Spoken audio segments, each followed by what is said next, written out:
truth is, though, he wanted to see her, wasn't it? It had been a dozen years since Swordfru School. He'd followed every rumor about her, every scrap of news. Not that he still loved her. After all, she was his enemy. No, it was solely because, know your enemy. But it would be great to see her. Even if they faced off across sword points, as they'd done so many times at school. The world was a less interesting place without her.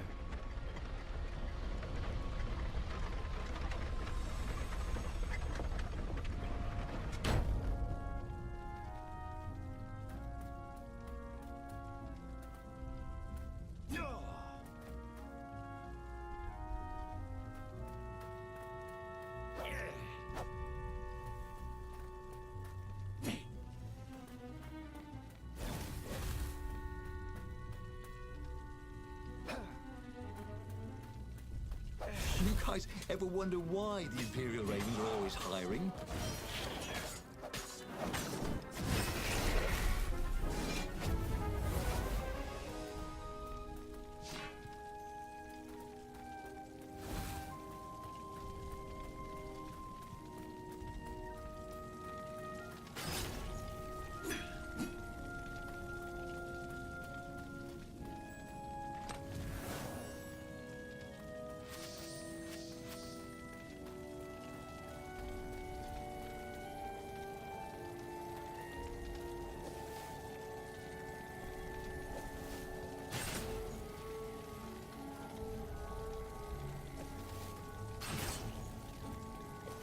Well, the eyes have had it.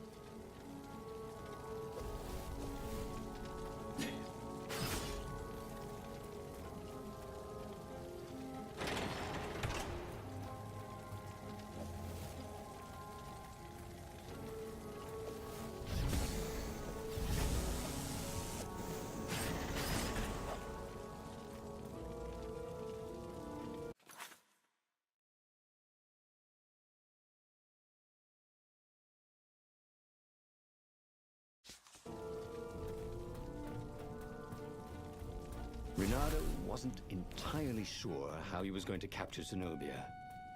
She'd be expecting him. And he didn't have Lapino to cook up a clever plan. Why was it again that he hadn't got the core? A crafting bench. Renato wondered what he could make with it.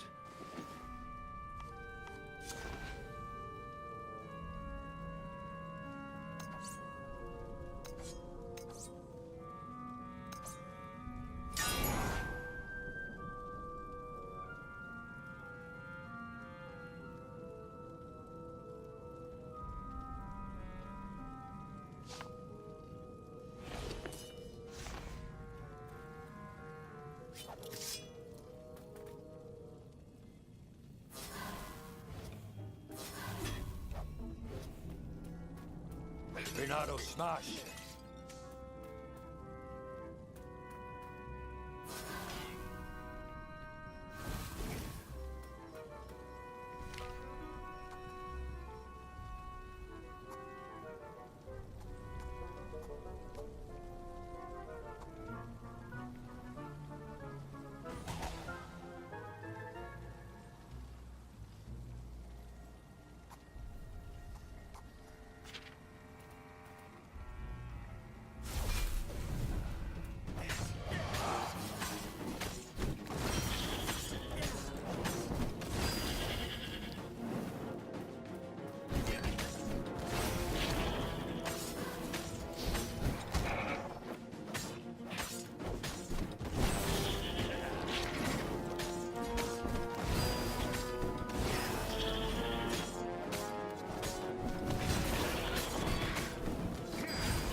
Reynardo slinked through Zenobia's ship, making no sound at all.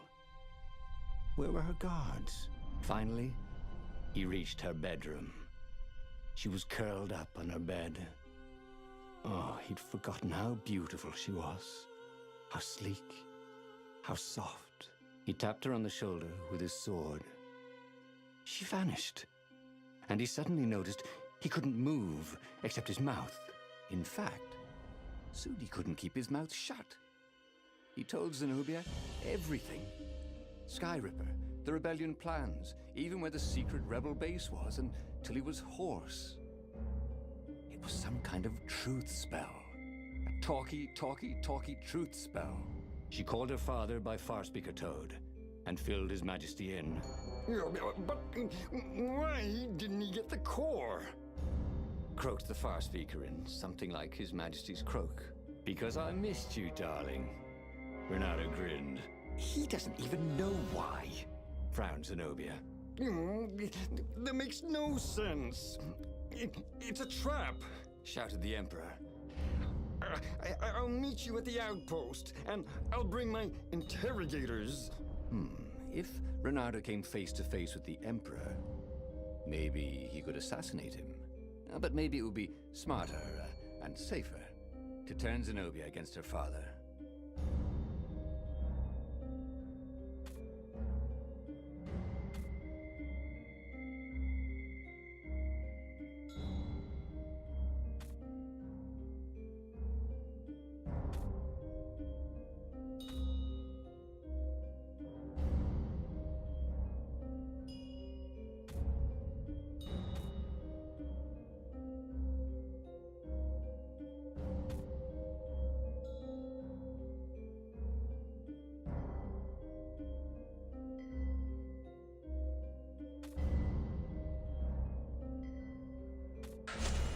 You're lying, she said. Somehow you're lying. The spell hadn't worn off yet. He had to tell the truth. The trick was in making sure she wouldn't believe it. The core is perfectly safe. He said. And he tried his hardest to sound sincere. In fact, I almost went to get it myself. Fine then. Interrogators it is, she said angrily. I gave you a chance. The Emperor's interrogators were not especially gentle, even by Weasel standards. Fortunately, Zenobia had locked him in the guest quarters on her ship, and she'd forgotten it had a toilet that, like all skyship toilets, could be vented into the abyss. This was not the sort of slippery fox he wanted to be, but just as they were about to land, he threw the latch, wrinkled his nose, and leapt through the open latrine.